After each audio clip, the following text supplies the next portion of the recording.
बिस्मिल्लाहिर्रहमानिर्रहीम। Dear student अस्सलाम वालेकुम।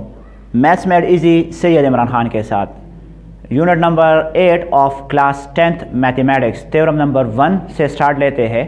तो इस यूनिट में हमने असल में प्रोजेक्शंस के जो थ्योरम्स हैं वो करने हैं। तो आइए स्टार्ट लेते हैं थ्योरम नंबर 1 से। इसकी जो स्टेटमेंट है पहले वो पढ़ते हैं। In an obtuse angle triangle, अगर आपके पास कोई एक ऑब्ट्यूज एंगल ट्राइंगल है, the square on the side opposite to obtuse angle, तो ऑब्ट्यूज एंगल का जो अपोजिट साइड है उसका स्क्वायर, उसकी बात कर रहे हैं, is equal to the sum of the squares of the side containing the obtuse angle.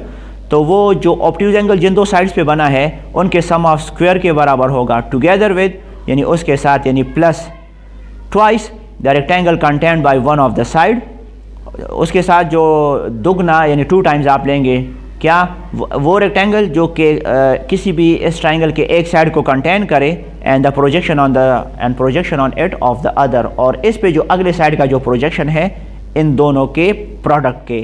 तो इस पूरे थ्योरम को करने के लिए सबसे पहले मैं डायग्राम से आपको ये एक्सप्लेन करूँ वर्ड बाय वर्ड। तो यहाँ पे एक डायग्राम जो बना हुआ है ABC, ये वो ट्राइंगल है, और इसमें एंगल ए जो है ये ऑब्ट्यूज एंगल है। ऑब्ट्यूज एंगल क्या होता है? वो एंगल जो 90 से ज़्यादा हो और 180 से कम हो। तो ABC हमारे पास ये एक ऑब्ट्यूज एंगल ट्राइंगल है, और इसमें ऑब्ट्यूज एंगल ये एंगल ए है। क्या किया है इसमें से, वर्टेक्स ए का जो अपोजिट साइड है इसको स्मॉल ए से रिप्रेजेंट किया है, वर्टेक्स बी के अपोजिट साइड को स्मॉल बी से रिप्रेजेंट किया है, वर्टेक्स सी के अपोजिट साइड को स्मॉल सी से रिप्रेजेंट किया है। अच्छा, अब ABC हमारे पास ऑब्ट्यूज एंगल ट्राइंगल है। तो अब स्टेटमेंट की तरफ आते हैं, और चलो स्टेटमेंट से पहले मैं आपको प्रोजेक्शन के बारे में भी बताऊं। ये जो AC साइड है, इस AC साइड को जब आप यहाँ से रिलीज़ करेंगे और छोड़ेंगे तो ये इसका ये जो C वर्टेक्स है ये नीचे आके इस D तक आ जाएगा। तो इट मीन्स कि मैंने CD ये परपेंडिकुलर जो है, ये परपेंडिकुलर, इसका क्या मतलब है कि जब आप AC को रिलीज़ करते हो तो ये नीचे आके AD बन जाएगा। तो ये AD जो है ये असल में AC का प्रोजेक्शन कहलाता है। That is AD is the projection of AC on side BD। तो ये आपको पता हो। तो यहाँ पे ये CD जो होता है ये हमेशा परपेंडिकुलर होगा। अच्छा, तो अब थ्योरम की तरफ दोबारा आते हैं। In an obtuse angle triangle, अगर आपके पास कोई एक ऑब्ट्यूज एंगल ट्राइंगल है, जिस तरह ABC ऑब्ट्यूज एंगल ट्राइंगल है जिसमें एंगल A जो है ये ऑब्ट्यूज एंगल है, the square on the side opposite to obtuse angle, इसमें ऑब्ट्यूज एंगल का जो अपोजिट साइड है यानी BC, तो या BC या इसको मैंने ऐसे रिप्रेजेंट किया, तो BC या स्मॉल a, इसका जब आप स्क्वायर लेंगे दैट इज BC का स्क्वायर या A का स्क्वायर, कहते हैं कि ये बराबर होगा the square on the side opposite to obtuse angle is equal to the sum of the squares on the side containing the obtuse angle. तो ये जो ऑब्ट्यूज एंगल का जो अपोजिट साइड है, कह रहे हैं कि इसका जो स्क्वायर है ये बराबर होगा is equal to the sum of the squares on the sides containing the obtuse angle. जिन दो साइड्स पे आपका ये ऑब्ट्यूज एंगल बना है, एंगल A जो बना है BA साइड और AC साइड पे, तो वो कह रहे हैं कि इन दोनों के सम ऑफ स्क्वायर के बराबर होगा, यानी BA का स्क्वायर प्लस AC का स्क्वायर, AC का स्क्वायर प्लस AB का स्क्वायर। AC ये साइड और AB इन दोनों पे ये ऑब्ट्यूज एंगल बना है। तो कह रहे हैं कि BC का जो स्क्वायर है वो AC की स्क्वायर प्लस AB की स्क्वायर के बराबर होगा, और इसके साथ कुछ और भी है, on the side containing the obtuse angle together with. जब टुगेदर विद आ जाए तो आपने यहाँ पे फिर प्लस लिखना होगा, प्लस यानी इसके साथ साथ, twice the rectangle content by one of the side, यानी 2 टाइम्स आप लेंगे, क्या लेंगे, एक रेक्टेंगल जो बनता है वो रेक्टेंगल यहाँ पे कुछ यूँ बनेगा कि BAD ये जो एक लाइन है, तो इसमें ये जो BD साइड है ये रेक्टेंगल का एक हिस्सा है। इसी तरह एक साइड इसका CD है। तो इसको अगर आगे मैं प्रोड्यूस करूँ यहाँ पे C से आगे यहाँ तक, और फिर B को भी आगे प्रोड्यूस करूँ यहाँ तक, तो ये फिर एक रेक्टेंगल बन जाएगा। तो इस रेक्टेंगल में BD जो है इस रेक्टेंगल का एक साइड है, और इस BD साइड पे BA जो है इस ट्राइंगल का एक हिस्सा है जो कि पड़ा है, यानी BD रेक्टेंगल का एक साइड है और इस साइड पे ट्राइंगल का BA या AB साइड जो है वो पड़ा है। तो यही वो कह रहे कि together with twice the rectangle content by one of the side, यानी 2 टाइम्स कौन सा, रेक्टेंगल का वो हिस्सा जिस पर ट्राइंगल पड़ा हुआ है AB है वो, तो 2 टाइम्स AB, ठीक है, and the projection on it of the other side, और इस BD पे जो अगला साइड AC है इसका प्रोजेक्शन, तो ए सी का प्रोजेक्शन जिस तरह मैंने बताया था वो ए डी है, तो 2 times B A plus 2 times यानी 2 times B A multiply by A D इसके बराबर होगा, 2 times A B multiply by A D. तो इसको सिंपल आप यूँ भी कर सकते हैं कि एक्यूट एंगल का ऑब्ट्यूज एंगल का जो अपोजिट साइड है ए, तो ए का स्क्वायर जो है वो बराबर होगा बाकी दो साइड जिस पे ऑब्ट्यूज एंगल बना है, यानी बी साइड स्मॉल बी तो बी का square plus square of this side C, ठीक है, ये दो वो साइड्स है जिस पे ऑब्ट्यूज एंगल बना है, और प्लस 2 टाइम्स क्या है वो रेक्टेंगल जिस पे ट्राइंगल का एक हिस्सा पड़ा है वो है सी, और अगले का प्रोजेक्शन यानी अगला साइड तो फिर ए सी है जिसको मैंने स्मॉल बी से रिप्रेजेंट किया, तो इस ए सी या स्मॉल बी के लिए जो प्रोजेक्शन बना है वो ए डी है और ए डी को मैंने स्मॉल एक्स से रिप्रेजेंट किया है, तो 2 टाइम्स सी एक्स। तो ये इस थ्योरम की जो स्टेटमेंट है और इसमें जो प्रूफ है कि आपने ये साबित करना है कि ए का स्क्वायर जो है वो बराबर होगा B square plus C square plus 2 times C X plus 2 times C X. तो ये ट्राइंगल जो मैंने बनाया है इसमें से ये परपेंडिकुलर सी डी को मैंने एच से रिप्रेजेंट किया है और ए डी को स्मॉल एक्स से, इसी तरह ए बी को हमने स्मॉल सी से क्योंकि ये वर्टेक्स सी का अपोजिट साइड है, इसी तरह बी सी को मैंने ए से रिप्रेजेंट किया क्योंकि ये वर्टेक्स ए का अपोजिट साइड है, और ए सी को स्मॉल बी से रिप्रेजेंट किया क्योंकि ये वर्टेक्स बी का अपोजिट साइड है। तो यहाँ पे सारा कुछ मैंने लिखा है, गिवन में क्या है कि A B C is a triangle having an obtuse angle B A C. A B C हमारे पास एक ट्राइंगल है जिसमें एंगल बी ए सी, ये जो एंगल है ये ऑब्ट्यूज एंगल है, ठीक है, एट ए, और ये ऑब्ट्यूज एंगल ए पे बना हुआ है। Draw C D perpendicular on B A produce, आपने सी डी को परपेंडिकुलर लेना है किस पे, बी ए साइड पे। बी ए साइड पे ये सी डी परपेंडिकुलर है, लेकिन बी ए को आप अगर आगे प्रोड्यूस करेंगे तो फिर जाके ये जो बी डी है और सी डी ये परपेंडिकुलर है एक दूसरे पे, तो यहाँ पे ये जो एंगल बनेगा एंगल डी ये 90 होगा, ठीक है। So that A D is the projection of A C. अब ये जो ए डी है ये ए सी का प्रोजेक्शन है जिस तरह मैंने बताया था, क्योंकि जब आप ए सी को जब आप रिलीज़ करेंगे तो ये यहाँ आके डी तक आ जाएगा, तो ए डी जो है ये ए सी का प्रोजेक्शन है, ठीक है, ऑन बी ए प्रोड्यूस। और ये ए डी जो है ये ए सी का प्रोजेक्शन है किस साइड पे, बी ए साइड पे, लेकिन जब आप बी ए को आगे प्रोड्यूस करेंगे यानी बी डी तो उस पर ये प्रोजेक्शन ए सी आता है ए डी की शक्ल में, जिसको स्मॉल एक्स से मैंने रिप्रेजेंट किया है, ठीक है।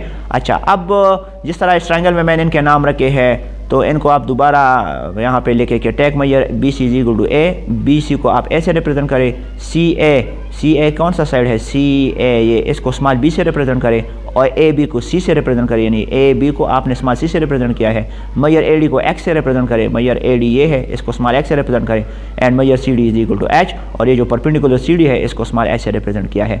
टू प्रूव साबित क्या करना है कि बी सी का स्क्वायर यानी ऑब्ट्यूज एंगल का जो अपोजिट साइड है इसका स्क्वायर बराबर होगा रिमेनिंग टू साइड के सम ऑफ स्क्वायर के, यानी ए सी के स्क्वायर प्लस ए बी के स्क्वायर के, और टुगेदर विद यानी प्लस ट्वाइस, तो मतलब 2 टाइम्स क्या, रेक्टेंगल का वो हिस्सा जिस पे ट्राइंगल का एक बाजू या एक साइड मौजूद है, तो ए बी साइड जो है वो रेक्टेंगल बी डी के ऊपर है, तो इस A B plus 2 times A B, और अगले साइड का प्रोजेक्शन जो कि है A D, Maihar A D, तो इन दोनों के 2 टाइम्स के बराबर हो, that is product of 2 times C into X. तो इसको मैंने बी सी को मैंने स्मॉल ए से रिप्रेजेंट किया, तो बी सी का स्क्वायर मीन्स कि ए का square is equal to B का स्क्वायर प्लस सी का square plus 2 times C X, इस पूरे लाइन सेगमेंट बी डी के बराबर होगा 2 टाइम्स।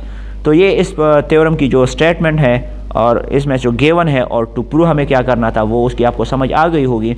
अब आते हैं इस थ्योरम के प्रूफ की तरफ। तो प्रूफ में आपने क्या करना है प्रूफ में आपने ये करना है सबसे पहले कि जिस तरह आपके पास ये ट्राइंगल है अभी, तो यहाँ पे प्रूफ में हम क्या करते हैं, एक साइड पे लिखते हैं स्टेटमेंट्स और एक साइड पे लिखते हैं रीजंस। तो सबसे पहले ये जो ट्राइंगल सी डी ए है ये राइट एंगल ट्राइंगल है, सी डी ए ये है, सी डी ए ये छोटा जो ट्राइंगल है ये राइट एंगल ट्राइंगल है। So in right angle triangle C D A, ये जो C D A right angle triangle है, पाइथागोरस थ्योरम यहाँ पे यूज़ करेंगे, लेकिन सबसे पहले आपको ये पता हो कि राइट एंगल कहाँ पे बना हुआ है। तो ये जो मैयर एंगल सी डी ए है ये 90 है, क्योंकि ये सी डी जो है ये ए डी पे परपेंडिकुलर है। So measure angle C D A is equal to 90 degree, measure angle C D is equal to 90 degree, और ये गिवन है, ठीक है। ये अभी हमने बताया था कि यहाँ पे एक परपेंडिकुलर हमने बी ए प्रोड्यूस पे ड्रॉ किया था। So this angle is 90 degree. तो जब आपके पास राइट एंगल ट्राइंगल हो ए ADC और इसमें से एक एंगल 90 हो तो उसका अपोजिट साइड हाइपोटेन्यूज कहलाता है। तो हाइपोटेन्यूज का जो स्क्वायर होता है अकॉर्डिंग टू पाइथागोरस थ्योरम यानी AC का स्क्वायर ये बराबर होगा sum of square of remaining two sides. Remaining two sides कौन कौन से है? AD है और CD है। तो AD का स्क्वायर प्लस CD का स्क्वायर इनके बराबर होगा। और ये पाइथागोरस थ्योरम में है कि हाइपोटेन्यूज का स्क्वायर जो है वो sum of square of remaining two sides के बराबर होता है। So hypotenuse square is equal to these two remaining sides जो है इनके सम ऑफ स्क्वायर्स। और इसको जब आप मतलब रिप्रेजेंट करेंगे, इस हाइपोटेन्यूज को मैंने स्मॉल b से रिप्रेजेंट किया तो AC की जगह b करे तो b का square is equal to AD को मैंने स्मॉल x से रिप्रेजेंट किया तो x का स्क्वायर और CD को मैंने स्मॉल h से रिप्रेजेंट किया प्लस h का स्क्वायर। ठीक है, तो ये इक्वेशन 1 हमारे पास आ गया। अब जो बड़ा ट्राइंगल है ये जो सबसे बड़ा है CDB, इस ट्राइंगल की बात करते हैं। इन राइट एंगल ट्राइंगल CDB ये जो बड़ा ट्राइंगल है CDB, इस बड़े ट्राइंगल की बात करते हैं। इसमें भी मेजर एंगल CDB जो है ये 90 डिग्री है। ठीक है, major angle CDB 90 degree given है। तो फिर क्या होगा, इस बड़े ट्राइंगल में 90 का अपोजिट साइड हाइपोटेन्यूज कहलाता है। तो ये जो BC साइड है ये हाइपोटेन्यूज है। तो हाइपोटेन्यूज का स्क्वायर यानी BC का स्क्वायर, ठीक है, is equal to sum of square of remaining two sides. तो एक रिमेनिंग साइड इस बड़े ट्राइंगल में ये हाइपोटेन्यूज हो गया तो एक साइड ये बचता है और एक ये, तो बाकी दोनों साइड्स के सम ऑफ स्क्वायर यानी BD का स्क्वायर प्लस CD का स्क्वायर, BD का स्क्वायर प्लस CD का स्क्वायर इन दोनों के सम ऑफ स्क्वायर के बराबर होगा। ये फिर से मैं बता रहा हूँ कि ये पाइथागोरस थ्योरम में है। अच्छा, BC को स्मॉल a से रिप्रेजेंट करे तो a का स्क्वायर और BD को ये जो BD है इसको असल में हमने C प्लस x से रिप्रेजेंट किया क्योंकि BA प्लस AD जो है तभी जाके ये पूरा जब ऐड होगा तो इससे BD बनता है। तो इसको BA को मैंने स्मॉल c से और AD को स्मॉल x से रिप्रेजेंट किया तो BD means C plus A। तो BD का स्क्वायर या C प्लस x का होल स्क्वायर और प्लस CD को मैंने h से रिप्रेजेंट किया तो h का स्क्वायर। तो ये जस्ट हमने यहाँ पे भी मेंशन किया है कि जो BD लाइन सेगमेंट है ये असल में BA प्लस AD के बराबर है, यानी BD जो है वो C प्लस x के बराबर है असल में। तो C प्लस x BD की जगह आ जाएगा। ठीक है, तो यहाँ इसका मतलब ये है। अब a plus B whole square का फार्मूला ओपन करें इस पर तो C प्लस x का स्क्वायर मीन कि C स्क्वायर यानी पहले का स्क्वायर प्लस 2 टाइम्स ये दो जो दोनों हैं इनके दोनों के प्रोडक्ट 2 टाइम्स कर रहे यानी CX 2 time that is a square plus 2ab वाला फार्मूला है और प्लस b स्क्वायर यानी सेकंड का स्क्वायर तो सेकंड x है तो x का स्क्वायर आ जाएगा और प्लस आगे है ये h स्क्वायर जो है उसको सेम एज इट इज रखें यानी इस पे a plus B whole square का फार्मूला अप्लाई करें तो इससे ये बनता है और आगे प्लस h स्क्वायर है तो वो सेम एज इट इज रखें। इसको इक्वेशन 2 का नाम दे। Hence a square is equal to c square को प्लस 2cx को सेम एज इट इज रखें और x square plus h square जो है यहाँ इक्वेशन 1 पे आप और करें x square plus h square ये b स्क्वायर के बराबर है। तो x square plus h square की जगह मैं b स्क्वायर लिख सकता हूँ। तो यहाँ पे ये जो x square plus h square है इसकी जगह b स्क्वायर आप लिखें। तो यूजिंग 1 and 2 यानी इन 1 और 2 को इस्तेमाल करके मैंने इस तरह से किया है। तो a स्क्वायर अब इसको ऑर्डर में करते हैं। a square is equal to b square को पहले लेके आते हैं प्लस c स्क्वायर को सेकंड और प्लस 2cx को उसके बाद रखते हैं। तो क्या होगा इससे a square is equal to b square plus c square plus 2cx क्योंकि b स्क्वायर को मैंने पहले कर दिया है प्लस c स्क्वायर को बाद में प्लस 2cx को आखिर में। तो यहाँ पे ये जो हमें प्रूव करना था ये और ये सेम है तो इसकी जगह आप दोबारा a क्या है a इसमें है BC साइड तो BC साइड का स्क्वायर इज इक्वल टू और b क्या है ये स्मॉल b जो है ये AC है तो AC का स्क्वायर कर दे प्लस c स्क्वायर है स्मॉल c इज AB तो AB का स्क्वायर और प्लस 2 है तो 2 और c क्या है असल में CAB है तो AB और x क्या है x इसमें है AD तो AD। तो इसके साथ ये थ्योरम कंप्लीट होता है। ये थ्योरम नंबर 1 यूनिट 10 का यहाँ पे आके कंप्लीट होता है। तो ये जो प्रूफ था ये हमने कंप्लीट किया है। आई होप कि आप लोगों ने आज के थ्योरम को सीखा होगा। इंशाल्लाह नेक्स्ट वीडियो में थ्योरम नंबर 2 के साथ फिर मिलेंगे। तब तक के लिए मुझे इजाज़त दीजिए। अल्लाह हाफिज़।